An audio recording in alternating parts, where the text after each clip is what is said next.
Máàkì ẹsẹ̀lẹ́sì. Máàkì o. Máàkì o. Mo kí gbogbo àwọn kábíyèsí tó wà níkàlẹ̀ mo kí láti orí balógun àti gbogbo àwọn ẹ̀gbọ́n mi àtàwọn bàbá mi tó wà níkàlẹ̀ tó jẹ́ olórí wa ní ìlú Ẹ̀gbá. Mo kí gbogbo wa àwọn tó ṣoṣo gbogbo àwọn bàbá wa olóògbé mo kí yé wọn. Mo kí àwọn bàbá wa tó jẹ́ kí gbogbo ìgbà bẹ́ẹ̀ ṣe nífẹ̀ẹ́ wa ló wá nífẹ̀ẹ́ yín àwọn bàbá wa ní ilé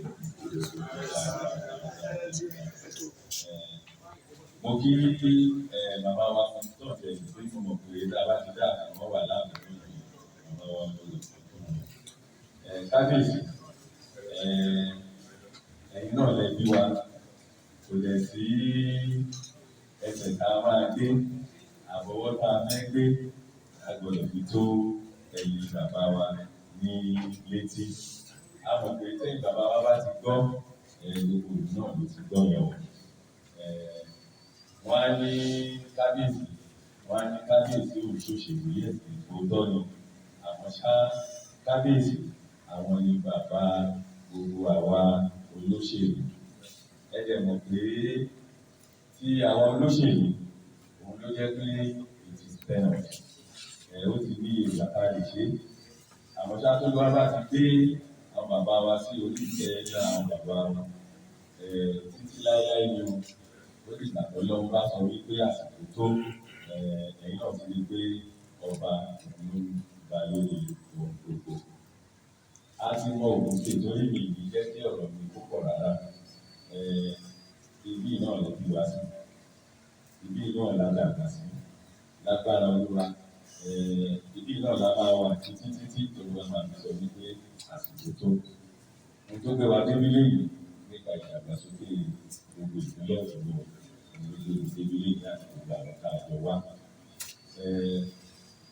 Ọ̀rọ̀ mi yóò ṣe sọ kù ní pọ̀.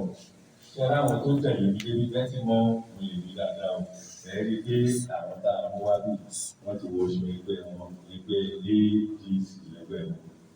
Ṣẹ́rí mi tẹ́ ẹni tí mo dúró síwájú yìí lè ọmọ yìí ẹ ti mọ̀ pé APC yìí.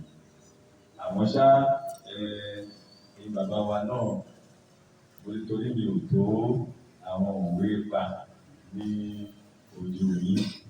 Òun lọ́ọ́ sọ wípé ìyí ọmọ dídàdúdà tó mo fi bẹ̀rẹ̀ àti pé bẹ́ẹ̀ ṣe kọ́ wa àwa kò ní ṣojo o.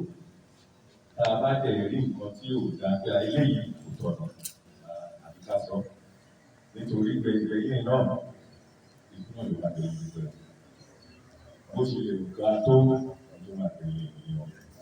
So tá a bá rí ọ̀nà tó jẹ́ wípé this is injustice gbogbo ọ̀nà la gbọ́dọ̀ fi sọ pé báyìí ló ṣe yẹ kó. Ẹni pé wọ́n á sọ pé evil tribes when those people that should talk.